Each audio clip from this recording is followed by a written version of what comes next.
Hello, welcome to the Fabulous Picture Show. Could I please introduce the filmmaker, director, co-writer, Taika Waititi of Eagle vs. Shark. This is a bit of a homage to the misfits of the world. Is that fair? Yeah, that's fair. That's a fair thing to say. I suppose it's, you know, honouring people who don't fit in, and hopefully we all realise that's all of us. You all don't fit None in. of you How fit do you in. feel about How do you yourselves feel about now, that? huh? None of you fit in. Hope you enjoy the film. We'll see you in the Q&A afterwards. Thanks.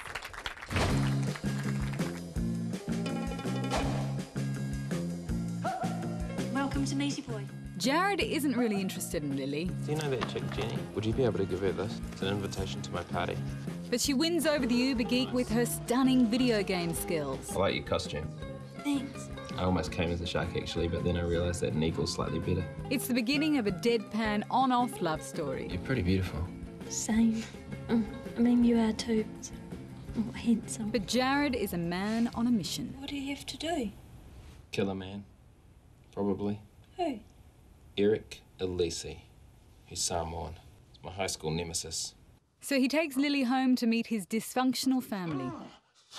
You're a and you're gonna die of diabetes. But while she's searching for acceptance from anyone, there's only so much Lily will put up with from this self-obsessed dog. Why don't you go sleep in the tent? I'm all right. Director Taika Waititi won an Oscar nomination for his first short film. How old are you then? 16. As if. I am the man. And is also one of New Zealand's most promising young actors. But he turned to Jermaine Clement to fill the shoes of Jared, a character Waititi says represents the best and worst traits of men. Could you tell him that justice is waiting for him? Is waiting for you. Okay, Justin. Thank you. Bye-bye. No justice. Wow. Writer, director, comedian, painter, photographer, actor. Firefighter. Ah. How could you possibly be an outcast when you are so many things? I lied, I'm not an outcast. I'm really popular. It's more, I think, the feeling that you... And that we all kind of... I think we're all sort of trying to fit in some way, trying to find our place in the world. And even me. Horse. Damn. I don't even get it. Well, just whenever you see a horse, you say horse, and whoever in the end has the most horses wins all the horses. Well, you know, not so much really, just like pretend. Yeah, but it's not even a real game. I don't really want to play this game anymore, Damon. It's done. The dialogue itself, it was so much about the delivery, their comedic timing. I mean, I recognised a few lines from my own youth, shamefully, but their timing was utterly brilliant. Well, it's full credit to those actors as well. Like, Lauren basically was playing herself as a teenager. Jermaine as well, he was kind of playing a version of himself. In fact, I think I just told everybody to play themselves as teenagers. Hoop. Through, yes. And it created a very sort of eccentric world of like people who didn't really have the emotional tools to communicate properly and like were kind of stumbling through life. This is a plane I made. Cool. Jewellery, watch, wallet.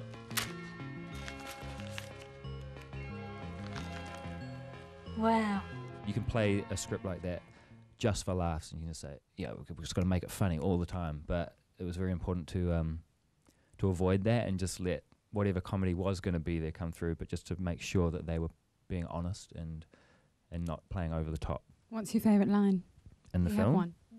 have one. Maybe when Jared's like on the ground on his bicycle and he's pretended he's been run over, and he says, "Some chick in a Trans Am." Are you all right? Help me up. Get this bike off me. What happened? I had an accident. Some chick in a Trans Am. Reckless. Jermaine's your good friend of yours, and then Loz is your partner. How was that working on a film with your partner and your best friend filming?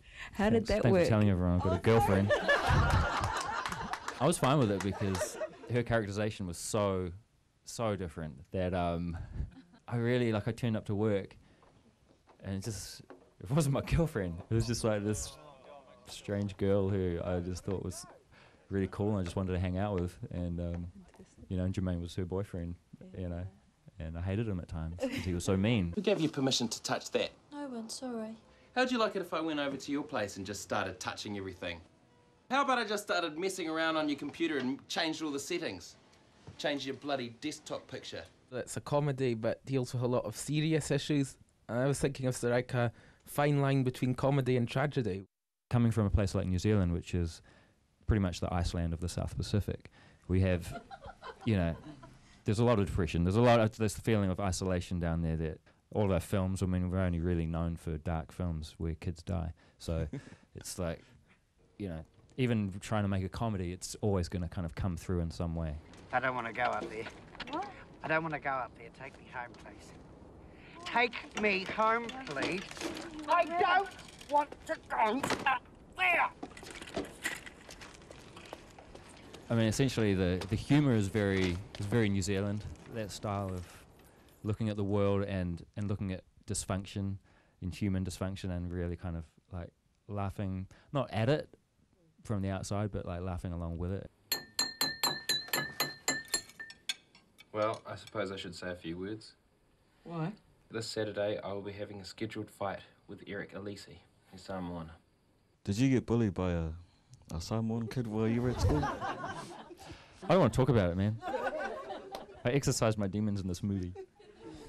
There is a certain perception about Polynesians and you know, and islanders in New Zealand that they're all kind of like violent and tough. And I think really for me it was just the fact that Jared, you know, whenever he says, "Yeah, I got to fight my bully," he's Samoan. It's like a kind of like, yeah, that's right.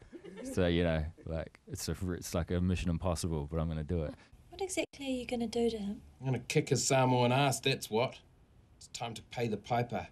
He's going to reap what he sowed, and it sure ain't corn or wheat. Was there any significance in the sort of open jaw thing? Like I noticed, apart from the shark costume, also in the cinema there was like the open jaws of like the Tyrannosaurus Rex. No, well, I never thought about it, but it's a good point. I'm going to use that next time I talk about the film. For sure. The fact that Lily's always near the open jaws of love and life and they're about to close on her, I mean, that was a huge thing for me. Writing those aspects into the film, just the fact that, you know, we're always walking on the razor's edge of, yeah. Can we please thank the filmmaker here? Thank you. Taika Waititi. Appreciate it. How did you find out where I live? I got my flatmate to ring up your work, tell them it was an emergency. You probably shouldn't go in there, they think you're dead. Like Taika, Iranian filmmaker Mohsen Makhmalbafs is passionate about making films in his own country. But when that became impossible, he left for Afghanistan. Unfortunately, that wasn't a picnic either. خیلی خوب اکشن اینم نارنجک ها برو. In Salam Cinema, director Mohsen Makhmalbafs plays a director holding an open casting. The result is a cruel comedy, the kind of film that established him as a major figure in Iran's new wave. لحاظ قیافه بخواید نگاه کنید دقت کنید یه خورده شبیه جوونیای پل نیومن میمونه. پل نیومن بازی کنید؟ بازی کنم؟ خب تیکه‌هاشو درست نمیدونم چجوریه. As a young Islamist, Makhmalbafs started making propaganda for the post-revolutionary Iranian government. Their support allowed him to make a wide variety of features, from social comedy to the meditative Gabi.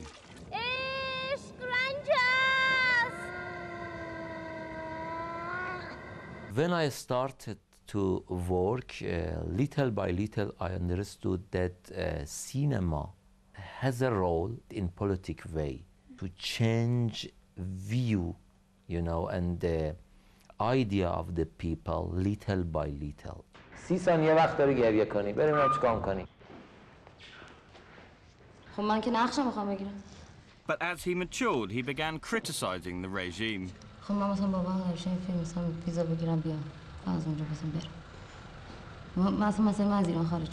His last 9 films were banned and the authorities prevented him from working.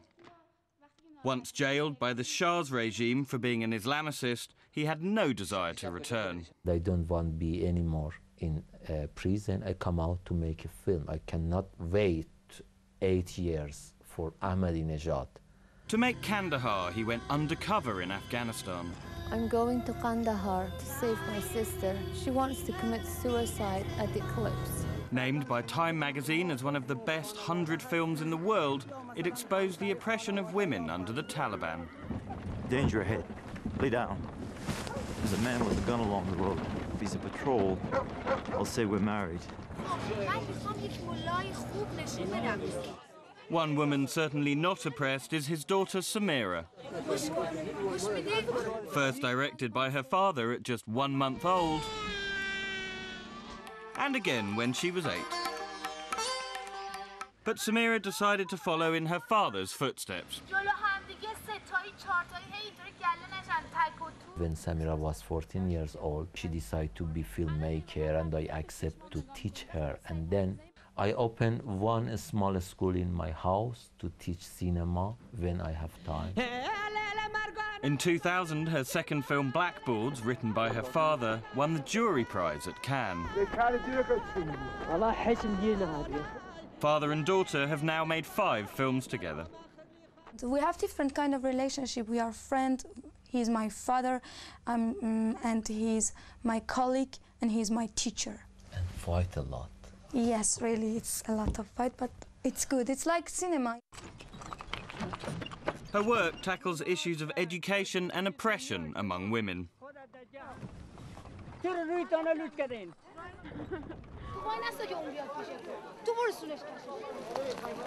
On set, Samira is energetic and sometimes ruthless.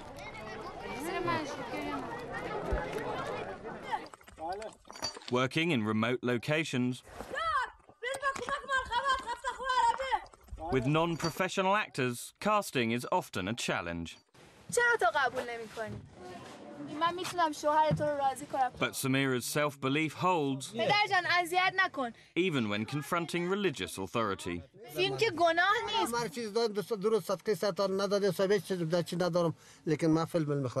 But opposition to their work reached a new level on set in Afghanistan earlier this year. Samira's film Two-Legged Horse was nearly finished when they were attacked by one of their extras. We were working in an old bazaar, and it was very crowded scene. A lot of extras. For example, little boys riding donkeys and men on the horses. They were passing, and exactly in that moment, an explosion happened. Many people were injured. The family say this isn't the first attack on them since leaving Iran. We don't know exactly, but can be from Iran, can be from Taliban, from Pakistan. Despite the attacks, Samira refuses to give up on her film. I have to finish it quickly. I won't say when and where, because I want it to be safe. Well, that's it for this Fabulous Picture Show. Thank you for joining us, Tiger. Thank you for joining us. Thank you for watching. And thanks for talking to me. Don't be cheeky. You had a good I'm time? not being cheeky. Yeah, I had a great time, thanks. And the Q&A was fantastic. Great. Have me back, please. Oh, we'll think about it. Make a good film and we'll have you back, yeah? Okay. See you next time. Bye. You sucker. You better watch out, you fool. Yeah, hey, fool. Hey, fool. Sucker. You foolish sucker. Better what? Hello? Hello, is Eric there, please? So how would you rate the film out of 10 and why? I'd rate it as 9 out of 10 because it was amazingly original. I thought it was very funny. It had me laughing throughout the whole thing. I'd probably give it an 8 to 9. I think, well, let's say 8.5, just because if you want to be a critic, you kind of take points off.